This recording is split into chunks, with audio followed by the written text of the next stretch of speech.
Hello everyone, hello dear student, कैसे हैं भाई आप लोग? एक बार जल्दी से कमेंट कर दें। मेरी वॉइस क्लियर आ रही है आप लोगों के पास?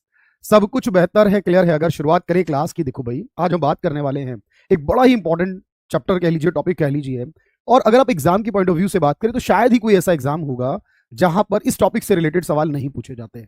आज हम बात करने वाले हैं 5 ईयर प्लान्स के बारे में, पंचवर्षीय योजनाओं के बारे में। हम बात करने वाले हैं प्लानिंग कमीशन, नीति आयोग के बारे में।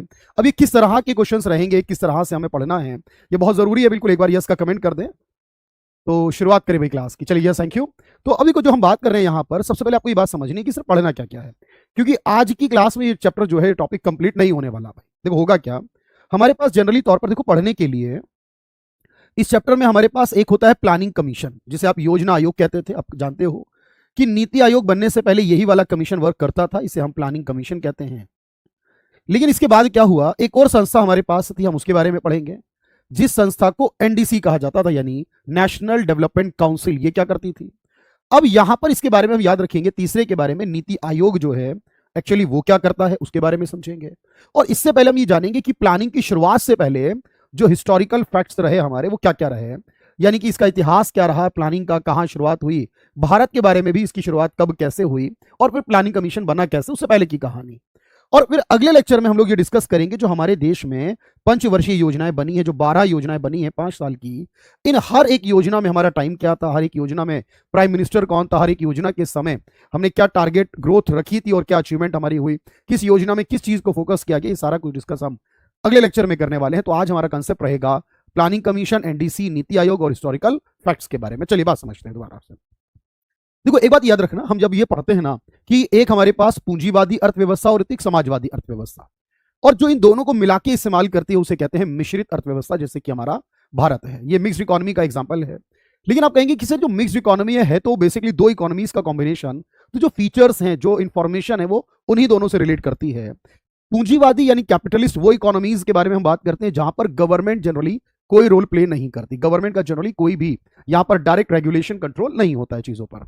लेकिन दूसरी तरफ जो हमारी समाजवादी है, सोशलिज्म है, आप जानते हैं वहां पर क्या होगा कि वहां हर एक चीज पर गवर्नमेंट का कंट्रोल होगा। अगर इन दोनों की आइडियोलॉजी के अकॉर्डिंग चले तो प्लानिंग करना जनरली किस आइडियोलॉजी के अंदर आएगा, तो आप कहोगे सर ये जो प्लानिंग्स की जाती हैं जनरली ये समाजवादी विचारधारा से जुड़ी होंगी, जहां सरकार करती है। क्योंकि प्लान्स करना इंडिविजुअली किसी व्यक्ति का, बिजनेस का, कंपनी का काम नहीं है। यहां देश की प्लानिंग हो रही है तो वो सरकार करती है। अगर एक सिंपल सा पॉइंट मैं आपसे पूछ लूं कि कौन करता होगा, तो आप कहेंगे यूएसएसआर जो सबसे पहले बना था, देखो याद रखना, वो कहलाता है सोवियत संघ। और यहीं से समाजवाद की जन्म भी हुआ है, यूएसएसआर के बनने से। तो सबसे पहले प्लानिंग यहां पर ही की गई थी, सोवियत संघ में। मैं लिखवाऊंगा बिल्कुल, अभी वेट करना थोड़ा सा। और यहां पर एक्चुअली उस समय जब ये प्लानिंग का कंसेप्ट आया, वो 1928 के समय पहली बार प्लानिंग की गई यहां। और उस समय जोसेफ स्टालिन जो थे वो यूएसएसआर के हेड थे। यानी प्लानिंग का कंसेप्ट किसके कार्यकाल से शुरू हुआ वर्ल्ड में? जोसेफ स्टालिन के हिसाब से। और याद रखना भारत ने भी अपने विचार यहीं से लिए हैं प्लानिंग के बारे में।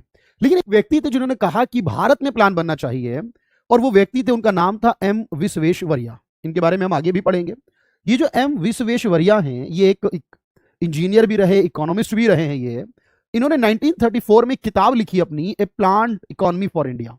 यानी अगर हम भारत में प्लानिंग करते हैं तो कैसी इकोनॉमी हमारी होगी, हम कैसे प्लान्स कर सकते हैं, और प्लान्स बनने के बाद हमें क्या बेनिफिट्स मिलेंगे, हमारी अर्थव्यवस्था को क्या लाभ होगा। जब ये सारी बात इन्होंने बताई तो विश्वेश्वरैया की वो किताब के बाद ही हम कहते हैं कि भारत ने इस और कदम बढ़ाया अपना।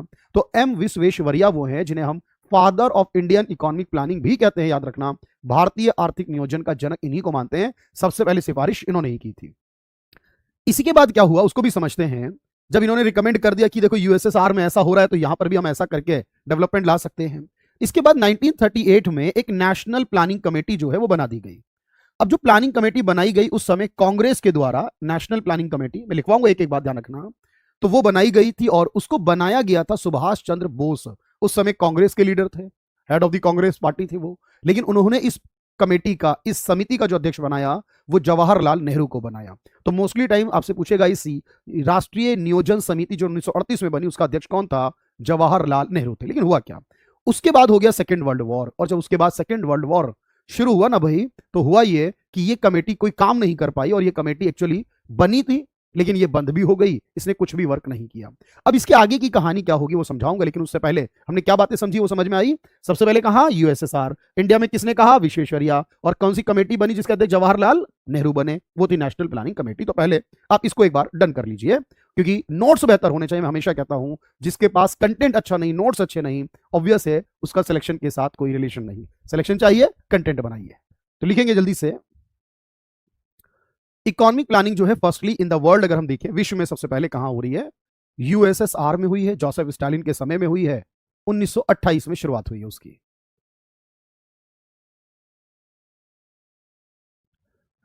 भारत ने आर्थिक नियोजन की अवधारणा कहां से ली है, तो वो भी यूएसएसआर, सोवियत संघ हिंदी में कहते हैं इसे। इंडिया में प्लानिंग को रिकमेंड किसने किया है, तो देख लो एम विश्वेश्वरैया ने, उनकी किताब आई है, उन्हीं को हम फादर ऑफ इंडियन प्लानिंग भी कहते हैं। 1938 में एक नेशनल प्लानिंग कमेटी बनी थी जिसके अध्यक्ष जवाहरलाल नेहरू थे। डन करें इसे।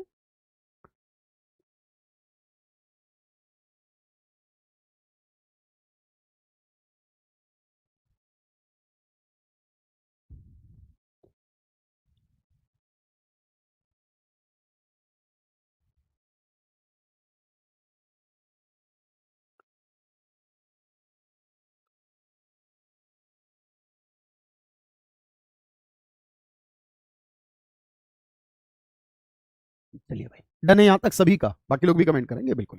अब हम आगे बढ़ते हैं सर अगले पॉइंट की। अगला पॉइंट क्या कहता है हमारा, उसको समझना। देखो जब ये बना, मैंने कहा इसके बाद सेकेंड वर्ल्ड वॉर आया था ना 1939 में, और वो लगभग 42 के बाद ना धीरे धीरे कम होना शुरू हो गया था, और 1945 में कंप्लीटली जाकर वो खत्म हुआ था। लेकिन इस बीच क्या हुआ देखो ध्यान से, जैसे 1943-44 के समय क्या हुआ, अब मुंबई के जो 8 लोग थे, बड़े बड़े उद्योगपति थे, अब उन्होंने सोचा कि भारत कैसे डेवलप होगा, कैसे आगे बढ़ेगा। तो उन्होंने क्या करा, यहां पर एक प्लान बनाया, उसे कहते हैं a plan for development of India, कि हम एक प्लान बना रहे कैसे इंडिया का डेवलपमेंट हो। अब ये कहां के रहने वाले लोगों ने बनाया, बॉम्बे के रहने वाले लोगों ने। देखो कई बार ऐसा होता है ना कि जब हम किसी पर्टिकुलर लोकेशन, एरिया, शहर, देश का नाम लेते हैं तो उसी के नाम से कोई चीज फेमस हो जाती है। जैसे पढ़ते हैं ना, ईरान के अंदर एक रामसर नाम की जगह है, तो उसी के नाम पर आप देखते हो कई बार जीके में रामसर साइट वाला कंसेप्ट आता है। वैसे ही देखो याद रखना, तो यहां पर भी यही बात आई कि ए प्लान फॉर डेवलपमेंट, ये 8 उद्योगपति लोगों ने बनाया, बॉम्बे के रहने वाले हैं, इसलिए इसका नाम हो गया बॉम्बे प्लान। अब जब सवाल आएगा कि बॉम्बे प्लान का संबंध किससे है, तो फिर आपको ये पता होना चाहिए कि बॉम्बे प्लान की जो बात होती है वो प्लानिंग के बारे में होती है। ठीक है, जो 8 उद्योगपति लोगों ने मिलकर तैयार किया, उनके नाम नहीं पूछे जाते एग्जाम में। इसी के बाद एक व्यक्ति थे, उन्होंने कहा जी नहीं, इसका नाम तो गांधी जी के नाम पे होना चाहिए, गांधी जी देश के लीडर हैं और गांधी जी की विचारधारा। अच्छा देखो, जो उद्योगपति हैं उनकी विचारधारा में पैसे की बात ज्यादा होगी, गांधी जी की विचारधारा में, क्योंकि गांधी जी कहते भी थे कि एक देश की जो आत्मा है ना वो गांव में बसती है, इसीलिए उनकी नजर में, गांधी जी की विचारधारा में गांव को ज्यादा हाईलाइट करने की, गांव को ज्यादा फोकस और डेवलप करने की जरूरत है। तो इस गांधीयन विचारधारा एक व्यक्ति ने दी। तो सवाल ऐसे आता है देखो एग्जाम में कि ये विचारधारा की वकालत किसने की, किसने एडवोकेट किया, किसने कहा इसके लिए, या फिर कई बार सीक्वेंस करने को आता है। फिर इसके बाद एक व्यक्ति थे श्रीमान नारायण अग्रवाल, मैं लिखवाऊंगा, एक एक सवाल भी कराऊंगा, आप जानते हैं, तो उन्होंने इसको गांधीयन नाम दिया। एक व्यक्ति थे इसी तरह से मानवेंद्र नाथ रॉय। अब जो मानवेंद्र नाथ रॉय थे वो कम्युनिस्ट विचारधारा, साम्यवादी, एक विचारधारा जिसकी बात हम आगे पॉलिटिक्स वगैरह में भी देखते हैं, कई बार होती है। ये चाइना के अंदर आप देखते हो साम्यवादी है, नॉर्थ कोरिया में साम्यवादी है। तो होता क्या है, तो वहां पर क्या होता है, हर वर्ड में ना पीपल्स लगा होता है। चाइना में आप देखो कुछ भी, People's Bank of China, National People's Congress, इस तरीके से। तो उन्होंने कहा नहीं, इसका नाम होना चाहिए पीपल्स प्लान, जनता मतलब पीपल्स प्लान। फिर सर्वोदय प्लान का एक व्यक्ति, वो थे जयप्रकाश नारायण, बड़े फेमस है बिहार के, है ना भाई, जेपी जयप्रकाश नारायण। उन्होंने कहा इसका नाम सर्व, मतलब अलग अलग लोगों ने इसके लिए अलग अलग नाम का सुझाव दिया। तो सवाल आएगा Bombay plan, Gandhian plan, people's plan, Sarvodaya plan किस किस ने कहे। लेकिन एक सवाल मैं आपसे पूछ रहा हूं, और ये याद रखना, ये जो सवाल है ना 90% बच्चे गलत करते हैं। 90% जो पढ़े हैं वही सही करते हैं, बाकी सब गलत करते हैं। क्या, देखो अगर मैं एक सवाल कहूं आपसे, वो सवाल ये है कि सर हमारे देश में जो हम प्लानिंग कर रहे होते हैं, बेसिकली प्लानिंग जो है वो संवैधानिक है या असंवैधानिक है, यानी गैर संवैधानिक। तो इस बारे में आपका क्या कहना है, समझो बात को। देखो अमूमन हम ये मान लेते हैं कि हम जब बात प्लानिंग की कर रहे हैं ना, तो ऐसा लगता है हम प्लानिंग कमीशन की बात कर रहे हैं। मैं आपको बता दूं भाई, ऐसा नहीं है। प्लानिंग का मतलब प्लानिंग कमीशन नहीं होता है। प्लानिंग का मतलब ये होता है कि जब हम प्लान्स बना रहे होते हैं ना, देखो एक प्लानिंग कमीशन, योजना आयोग जो बनाएगा योजना, इसके बारे में संविधान में कहीं कुछ नहीं लिखा है, तो यह है गैर संवैधानिक। ये कैसी संस्था हुई भाई, गैर संवैधानिक हुई ये, तो बोलो। लेकिन प्लान संवैधानिक है, क्योंकि जो प्लानिंग कमीशन है वो अलग चीज है, जो प्लान है वो अलग चीज है, और संविधान में एक सूची होती है 7वीं अनुसूची होती है, जिसमें यह लिखा है कि केंद्र सरकार या राज्य सरकार जो चाहे वो प्लान कर सकती है, संवैधानिक स्थिति है ये। अब आपको पता होना चाहिए, प्लानिंग करना संवैधानिक है, प्लानिंग कमीशन गैर संवैधानिक है। हम इसमें अंतर जब नहीं कर पाते तो आंसर गलत कर जाते हैं, ठीक है। और प्लानिंग कमीशन ये कहां लिखा है मैंने बताया, 7वें शेड्यूल में एक लिस्ट है मेरे भाई जिसका नाम है कॉन्करेंट लिस्ट। क्या नाम है इसका? कॉन्करेंट, यानी समवर्ती, ऐसी सूची जिसमें केंद्र भी और राज्य भी दोनों बना सकते हैं, ठीक है भाई, केंद्र भी और राज्य भी दोनों बना सकते हैं, तो उसे कहा जाएगा इसे। तो इसी तरह मेरे भाई एक एक बात याद रखना। तो जब ये लाया गया, प्लान्स बनाए गए, और कई बार ऐसे भी आता है कि प्लानिंग कमीशन बनाना चाहिए, बात किसने कही थी? तो चलो देखते हैं कि आपको लिखना बड़े अच्छे से बनाना है नोट्स को। मैं एक एक बात इसलिए कहता हुआ चलता हूं आपसे। देखो, तो अगर देखो मैं ये कहूं कि बॉम्बे प्लान कौन लेकर आया था, तो आप क्या कहोगे? तो आप कहोगे बॉम्बे प्लान यानी ये मुंबई या बॉम्बे जो था उस समय के 8 बड़े उद्योगपतियों ने तैयार किया था। ये एक प्लान था जिसको हम बॉम्बे प्लान कहते हैं। इसका एक्चुअल में ऑफिशियली जो नेम था ना वो ये था, आप हिंदी इंग्लिश में कोई फर्क नहीं, इसका नाम ये था, a plan for development of India. यानी अगर आप इंडिया का डेवलपमेंट कर रहे हो तो उसके लिए एक प्लान था, a plan for development of India.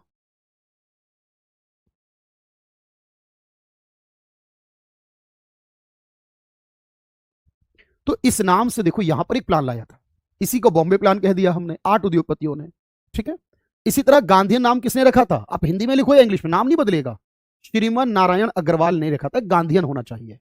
Manvendra नाथ रॉय ने रखा था, इसका नाम पीपल्स प्लान होना चाहिए। इसी तरह 1950 में सर्वोदय प्लान, इसका नाम जयप्रकाश नारायण ने रखा था। और मैंने क्या कहा, ध्यान रखना, प्लानिंग करना, इकोनॉमिक प्लानिंग जो है हमारी, ये हमारे संविधान में आती है। संविधान की 7वीं अनुसूची, कितनी अनुसूचियां संविधान में भाई? देखो ओरिजिनली 8 अनुसूचियां थी हमारे संविधान में, ठीक है। फिर उसके अंदर आपको याद रखना, आप टोटल 12 अनुसूचियां हैं, यानी संविधान में बहुत सारी जानकारी अलग अलग जगहों पर जो दी गई है। 7वें नंबर के शेड्यूल में एक लिस्ट है जिसमें केंद्र सरकार क्या कर सकती है, एक है राज्य सरकार का, और एक है जिसमें दोनों कर सकते हैं। तो हमारी प्लानिंग दोनों वाले में आती है। और एक बात और याद रखना कि एक कमेटी बनी थी जिसने योजना आयोग बनाने के लिए कहा था। तो किसने कहा था? तो याद रखना, एक और बात और ऐड कर रहा हूं मैं, planning commission setup on recommendation of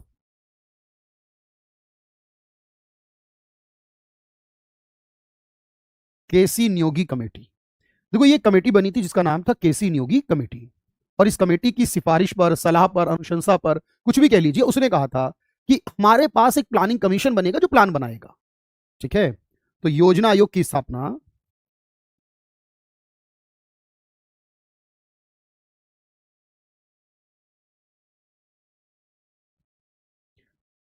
नाम तो यही रहेगा हिंदी में भी और इंग्लिश में भी, केसी नियोगी समिति की सिफारिश पर की गई।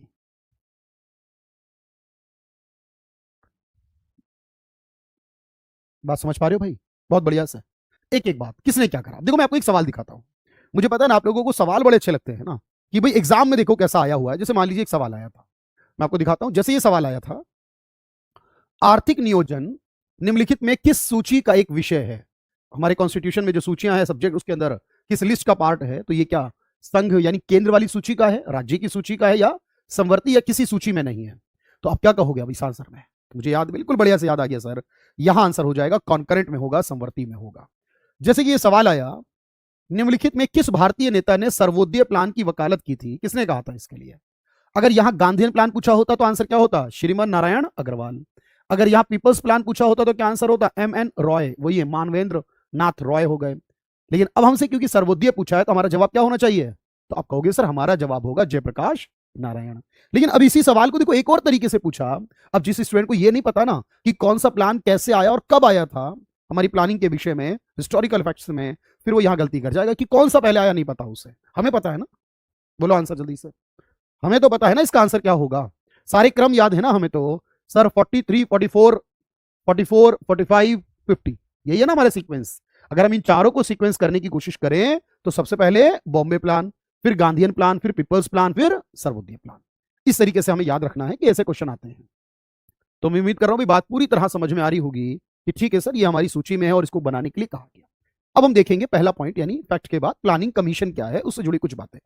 देखो अब तो प्लानिंग कमीशन है नहीं भाई, है ना, अब तो नीति आयोग बन चुका है और सवाल नीति आयोग पे ही ज्यादा होते हैं। फिर भी कुछ सवाल हमें जैसे याद रखने हैं। पहला, प्लानिंग कमीशन की स्थापना कब हुई थी, किसने की थी? देखो, प्लानिंग कमीशन को जो बनाया था ना, वो प्रधानमंत्री जी ने बनाया था। अब आप अंदाजा लगा के बताओ, जब 1950 में 15 मार्च को ये बनाया गया 1950 में, तो कौन प्रधानमंत्री रहा होगा? देश के पहले प्रधानमंत्री जवाहरलाल नेहरू रहे होंगे।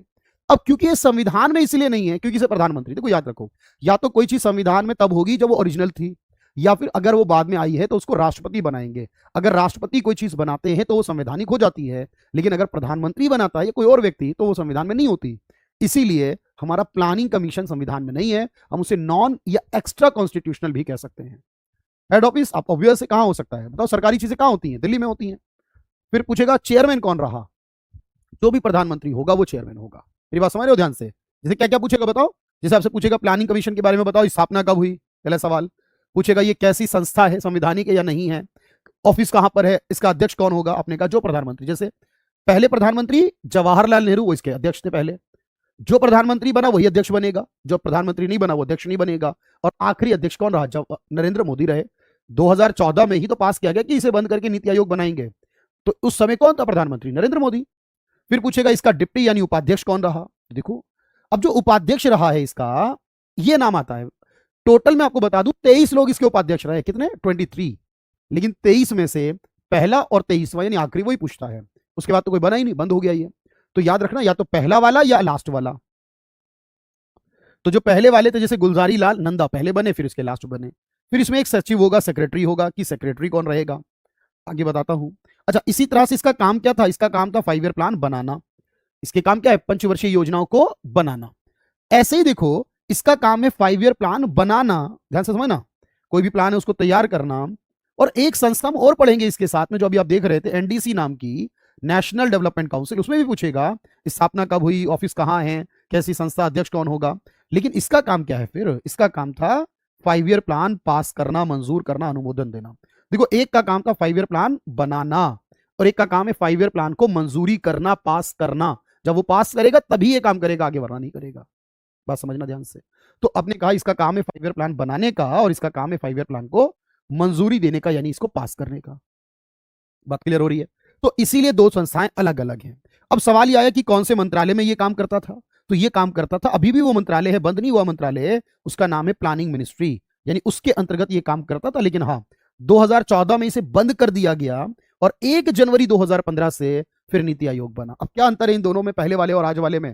बिल्कुल उसकी बात भी करेंगे ना भाई, लेकिन आपका कंटेंट नहीं जाना चाहिए कहीं पर। कंटेंट बनाते हुए चलना। अगर पूछ ले पहला अध्यक्ष, अगर पूछ ले पहला उपाध्यक्ष, अगर पूछ ले सचिव कौन होगा, क्या काम करता था प्लानिंग कमीशन, कब से कब तक रहा, 2014 में बंद हुआ है, 1950 में बना था, तो याद रखना एक एक जानकारी, कुछ भी मिस नहीं करना है आपने। क्या? तो प्लानिंग कमीशन जो बना है वो 15 मार्च 1950 को बना है। जो किसने बनाया? प्राइम मिनिस्टर यानी जवाहरलाल नेहरू ने। अब मैंने बताया कैसी बॉडी, कैसी संस्था है, जब भी पूछेगा नॉन कह सकते हैं या एक्स्ट्रा भी कह सकते हैं, दोनों वर्ड चलेंगे। नॉन या एक्स्ट्रा कॉन्स्टिट्यूशनल कहेंगे, गैर या अतिरिक्त संवैधानिक कहेंगे। मुख्यालय दिल्ली में रहा था। अध्यक्ष हमेशा पीएम होगा, अगर आप चाहो तो देख सकते हो। पहला चेयरमैन यानी पहला प्रधानमंत्री, लास्ट चेयरमैन यानी अभी तक का आखिरी प्रधानमंत्री तो मोदी जी हैं, ठीक है। पहला deputy chairman Gulzari Lal Nanda, last वाले डिप्टी जब ये बंद हुआ उस समय मोंटेक सिंह आलूवालिया। सेक्रेटरी कौन होगा? जो एनडीसी में सेक्रेटरी होगा, अभी मैं आगे पढ़ाऊंगा ना उसके बारे में भी, जो पास करेगा प्लान को, वही ना। एनडीसी का सेक्रेटरी ही इसका सेक्रेटरी होगा। इसका काम क्या है? 5 ईयर प्लान्स को प्रिपेयर करना, बनाना। कौन से मंत्रालय में होगा? मिनिस्ट्री ऑफ प्लानिंग में होगा। और अब इसको प्रतिस्थापित करके, इसकी रिप्लेस करके कौन आया? नीति आयोग। कब से? 1 जनवरी 2015 से। तो याद रखना इसका सचिव कौन होगा? जो एनडीसी का सचिव होगा वही इसका भी होगा, ठीक है। ये बात समझ पा रहे हो? एक होता है प्लान को पास करने के विषय में, एक होता है बनाने के विषय में, ये दोनों अंतर है। बनाओ जरा इसे अच्छे से।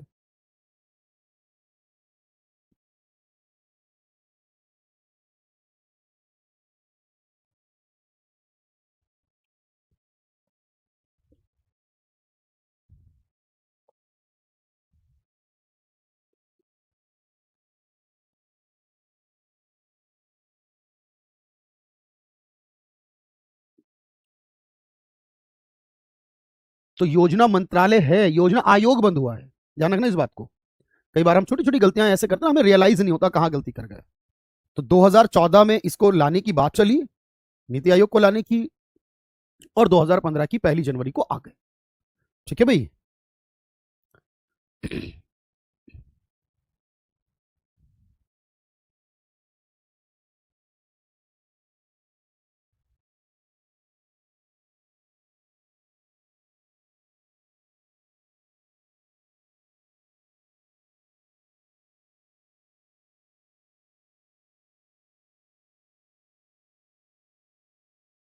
चलिए, तो कैसी है, नॉन या एक्स्ट्रा कॉन्स्टिट्यूशनल, ठीक है भाई।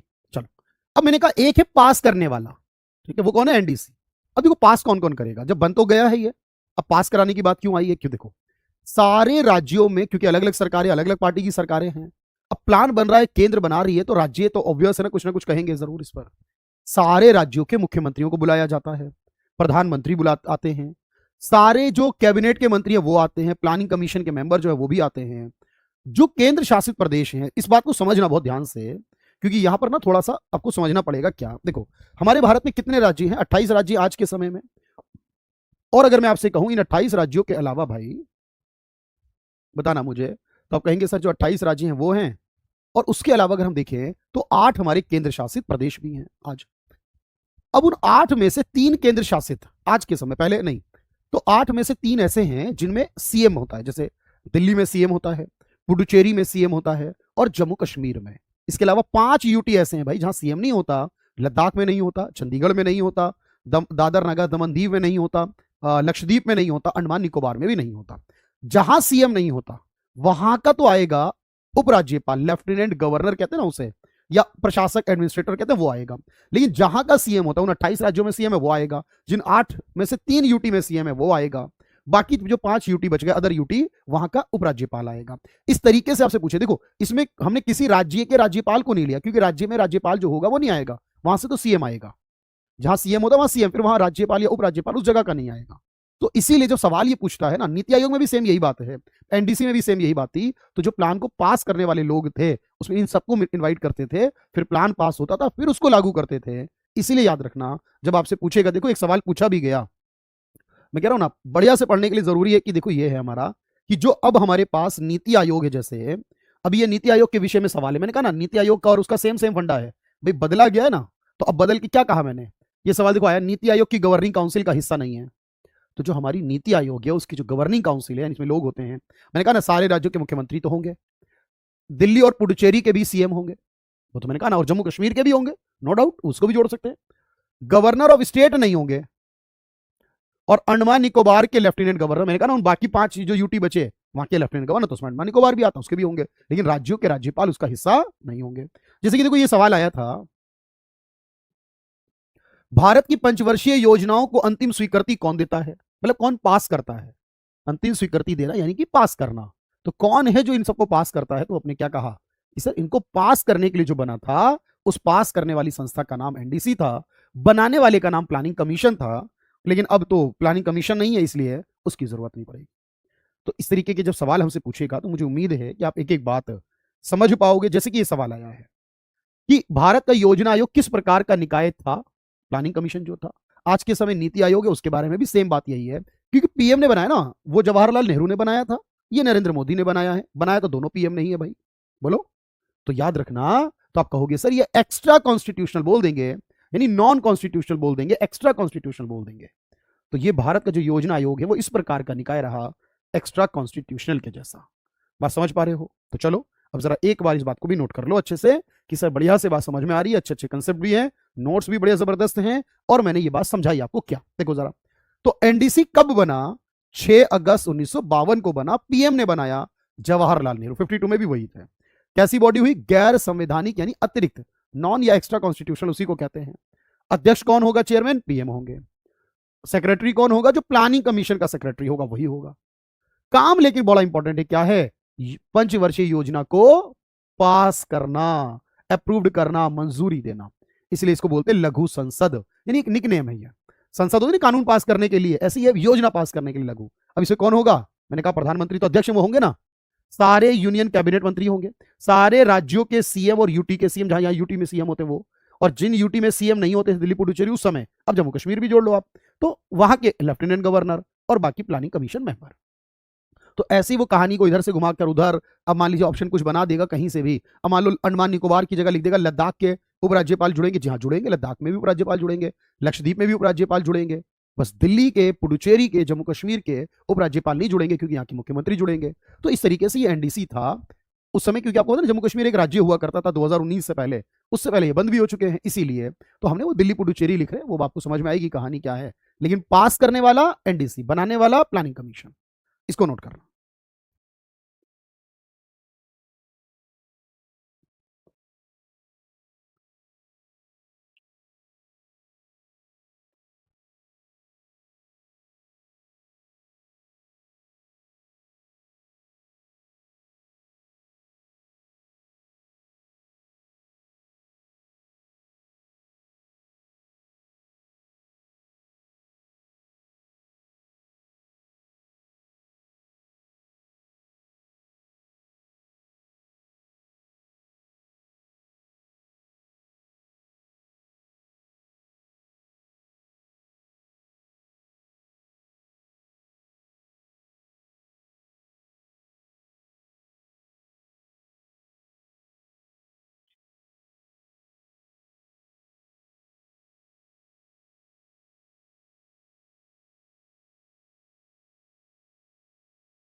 चलिए, तो मैंने क्या कहा, सारे प्रधानमंत्री, कैबिनेट मंत्री, सारे उस समय के सब मंत्री होते थे उसमें, केंद्र शासित या राज्यों के मुख्यमंत्री, और जहां नहीं है वहां के उपराज्यपाल बोलते हैं उसे, राज्यपाल नहीं होगा किसी राज्य का, योजना आयोग के सब। लेकिन अब सवाल बस एक बचा है सर, क्योंकि 5 ईयर प्लान तो कराऊंगा मैं अगली क्लास में, है ना। अब एक बात बची है बस आज की ओर समझने लायक, वो ये है नीति आयोग के बारे में। अच्छा, अब मैं आपको एक बात बताऊं, देखो एग्जाम में क्या होता है ना, कई बार इतने छोटे छोटे सवाल आते हैं ना, हम गलतियां कर जाते हैं और हमें रियलाइज भी नहीं होता हमने कहाँ गलती करते। मैं आपको एक गलती बता रहा हूँ।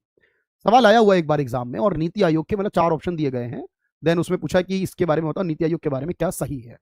शायद हमारी फाइल में भी वो क्वेश्चन होगा। तो उसमें एक स्टेटमेंट आई थी, national institute for transforming India.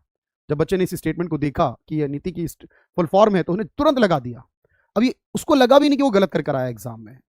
क्यों? उसने नेशनल इंस्टीट्यूट और नेशनल इंस्टीट्यूशन, इसका अंतर नहीं जाना, ये दो अलग अलग शब्द होते हैं। और क्योंकि हमें चौथे ऑप्शन को भी देखना चाहिए फिर, तो बाकी के ऑप्शन क्या कहते हैं। अगर वो सारे गलत होते तो एक बार को एज्यूम कर सकते थे आप, लेकिन अगर उसमें से कोई सही है तो इंस्टीट्यूशन होना चाहिए, इंस्टीट्यूट तो नहीं ना। तो हुआ यही यहाँ पर। तो बहुत छोटी छोटी बातें हैं, उन शब्दों का ध्यान रखना जरूरी है। अब हमने इसको क्या करा, प्लानिंग कमीशन, देखो पुराना सिस्टम हो गया था, योजनाएं बन रही थी पर उतनी स्पीड से डेवलपमेंट नहीं हो रहा था। और ये कहा गया इसमें काफी हद तक ना सेंट्रल पावर ज्यादा है, सेंट्रल मतलब केंद्र का दबदबा है पूरे मामले में, इसमें राज्यों को भी शामिल करना चाहिए। फिर प्लान बनता है, फिर वो पास होता है। ऐसा करो ना, पास करने की जरूरत ही नहीं है, प्लान नीति आयोग बनाएगा, और जो नीति आयोग बनाएगा, बिल्कुल हाँ प्लान बनाएगा नीति आयोग भाई, बस ये 5 साल का नहीं बनाएगा, 15 साल का बनाएगा। अब जो प्लानिंग हो रही है वो 15 साल की, लेकिन उसके बारे में कुछ बताया नहीं जा रहा। लेकिन क्या सोचा है, क्या प्लान, पहले हर प्लान का एक टारगेट था। अब तो हमने सोच लिया कि 2047 में भारत को विकसित बनाना है, अब उसमें लग गए हम, मतलब इंडिविजुअली नहीं रहे अब हमारे ऑब्जेक्टिव। इसीलिए हम 12 ही प्लान पढ़ते हैं जो लास्ट 2017 तक चला। तो अब सवाल है नीति आयोग बना, अब नीति आयोग को किसने बनाया, अब आप बताओ। 1 जनवरी 2015 को प्रधानमंत्री नरेंद्र मोदी ने, कैसा होगा, पर यह भी गैर संवैधानिक। अध्यक्ष कौन होगा, इसका भी प्रधानमंत्री। लेकिन हाँ, इसके जो पहले डिप्टी चेयरमैन बने थे उनका नाम था अरविंद पनगड़िया। लेकिन अभी कौन है, अभी पूछ लेगा ना भाई, अभी के समय इसका अध्यक्ष कौन है। तो ये सवाल अगर आएगा तो हम कहेंगे सुमन बैरी, याद रखने नाम सारे। इसमें एक पोस्ट होती है सीईओ के नाम की, कि जैसे पहले सीईओ जो बना सबसे पहला 2015 में, सिंधु श्री खुल्लर नाम था उनका। आज के समय जो सीईओ है उनका नाम बीवीआर सुब्रमण्यम है। तो ऐसे करके जब वो सवाल पूछेगा, और इसके अंदर 4 मिनिस्टर को मेंबर बनाया गया, सिर्फ 4 मिनिस्टर। अब की बार सारे मिनिस्टर नहीं लिए गए, कितने लिए गए, 4 मिनिस्टर देश के बड़े बड़े। आप बताओ कौन से 4 होंगे। देश का वित्त मंत्री निर्मला सीतारमण, देश के होम मिनिस्टर गृह मंत्री राजनाथ सिंह, सॉरी अमित शाह, देश के डिफेंस मिनिस्टर राजनाथ सिंह, देश में कृषि मंत्री एग्रीकल्चर मिनिस्टर इस समय जो है वो है शिवराज चौहान। ये 4 मंत्रियों को ही मेंबर बनाया गया, इसके अलावा कोई मंत्री को नहीं बुलाया गया इसमें। और 5 एक्सपर्ट लोगों को, पहले 4 थे अभी 5 हैं, 5 लोगों को, एक्सपर्ट लोगों को, जो अलग अलग फील्ड के लोग हैं, किसी राजनीतिक पार्टी से जुड़े हुए नहीं है वो लोग, उनको भी मेंबर बनाया। अब वो 5 लोग कौन है, पहले 4 थे तो 5वां कौन जुड़ गया, सारे मुख्यमंत्रियों को भी मेंबर बनाया। और याद रखना ये 1 साल, ये 5 साल की नहीं तो कितने साल की करेगा, 15 साल की योजना बनाएगा। तो अब है नीति आयोग के बारे में, लास्ट बात कर रहा हूं आपसे, इस बात को समझ के चलना। अब याद रखना, जो नीति आयोग बना तो सबसे पहले फुल फॉर्म क्या लिखोगे भाई? National institution for transforming India. Hindi में लिखो, इंग्लिश में लिखो, फुल फॉर्म यही रहेगी, national institution for transforming India. 1 जनवरी 2015 को बाय पीएम नरेंद्र मोदी ने बनाया। फिर वही बात आई, नॉन या एक्स्ट्रा कॉन्स्टिट्यूशनल है सर, ठीक है, दिल्ली में ऑफिस है इसका, वही जगह पर। पीएम इसके अध्यक्ष होंगे। अभी तक एक ही पीएम रहे, जब से 2015 में बना तब से आज तक एक ही व्यक्ति इसके अध्यक्ष रहे, क्योंकि आज तक एक ही पीएम रहे, नरेंद्र मोदी। पहले वाले जो डिप्टी बने थे सबसे, वो अरविंद पनगड़िया थे। अभी जो है वो सुमन बैरी, मैंने बताया। पहले जो सीईओ बने वो सिंधु श्री खुल्लर थे। अभी जो सीईओ हैं, सीईओ मतलब चीफ एग्जीक्यूटिव ऑफिसर, मुख्य कार्यकारी अधिकारी बोलते हैं, सीईओ ही आता है एग्जाम में। ये किसके मंत्रालय में आता है? मिनिस्ट्री ऑफ प्लानिंग में। मैंने कहा ये तो अभी भी चल रही है, बंद नहीं हुई है। और ये क्या करेगा सर? ये 5 नहीं 15 ईयर प्लान तैयार करेगा, 15 वर्षीय योजना है। डन करो इसे जल्दी से।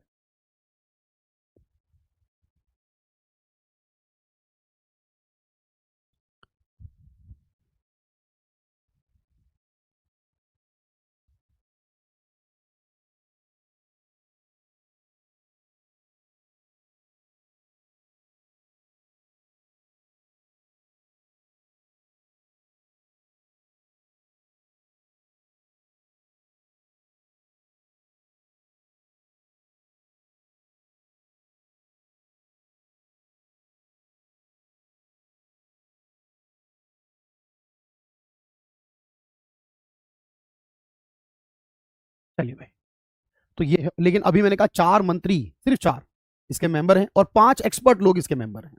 सारे मुख्यमंत्रियों को जोड़ा गया इसमें। अच्छा, वही बात आई फिर, जहां सी में हम होता है, जैसे राज्यों में सीएम होता है, और दिल्ली पुडुचेरी कश्मीर में वहां का, और उसके अलावा बाकी जगह यूटी के उपराज्यपाल होंगे। ठीक है, एक लास्ट बात हो रहा है।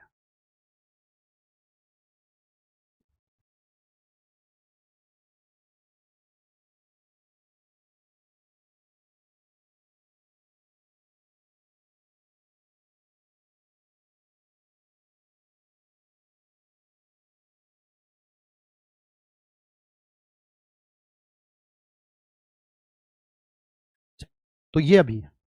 तो इससे अभी अभी अरविंद पनगड़िया का नाम जैसे इंपॉर्टेंट किस लिए है सर? अभी एक 16वां फाइनेंस कमीशन है, फाइनेंस कमीशन देखते हैं ना, तो उसके यहाँ पर जो है उसके अध्यक्ष की बात होती है कि उसके अध्यक्ष कौन है। तो ये एक अलग विषय अपने आप में। लेकिन एक आखिरी बात, लास्ट बात बस।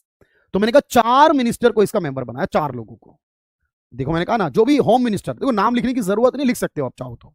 जो भी गृह मंत्री की पद पर होगा वही इसका मेंबर होगा। फाइनेंस मिनिस्टर जो होगा वो इसका मेंबर होगा। पहले देखो, फाइनेंस मिनिस्टर अरुण जेटली रहे हैं। फाइनेंस मिनिस्टर हमारे क्या कहते हैं, पीयूष गोयल रहे हैं। फाइनेंस मिनिस्टर अभी निर्मला सीतारमन है। जो रक्षा मंत्री है वो इसका मेंबर रहेगा। जो कृषि मंत्री वो रहेगा। आज के समय कौन है वो नाम हम देखें अगर, तो आज के समय कौन कौन है? तो सर आज के समय अगर इनके नाम देखे जाएं, तो जैसे गृह मंत्री हैं अमित शाह, वित्त मंत्री हैं निर्मला सीतारमन,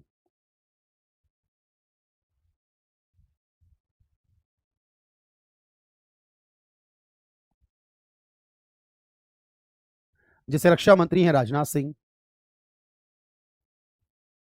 और देश के कृषि मंत्री हैं शिवराज चौहान।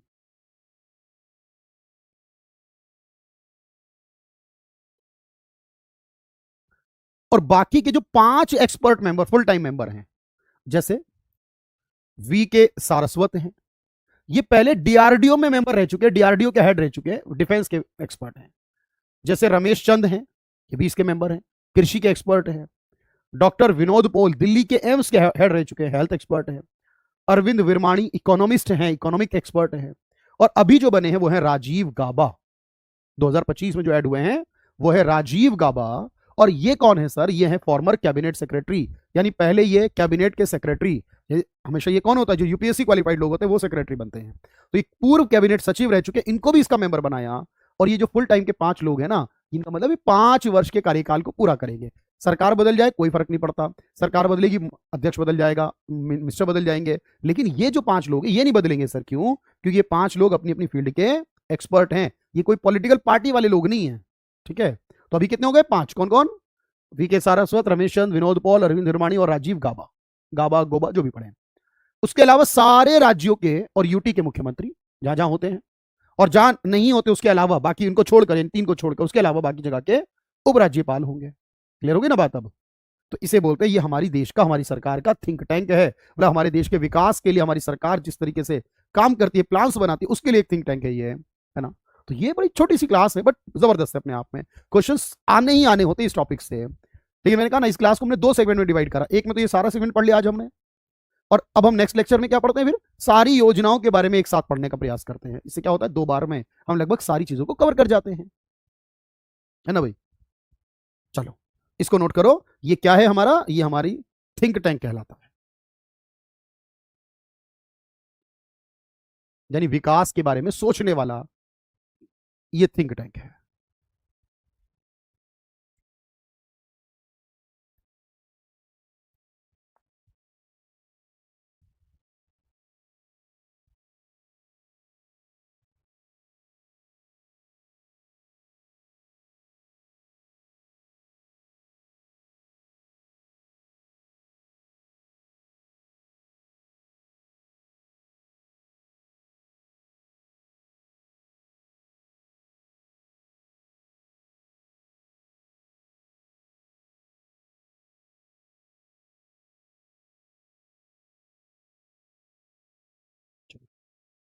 ठीक है भाई, तो बढ़िया से समझ में आ गया। 1-2 क्वेश्चन देख लें और चलो 1-2 क्वेश्चन देख लेते हैं, अगर कोई है तो बढ़िया सा।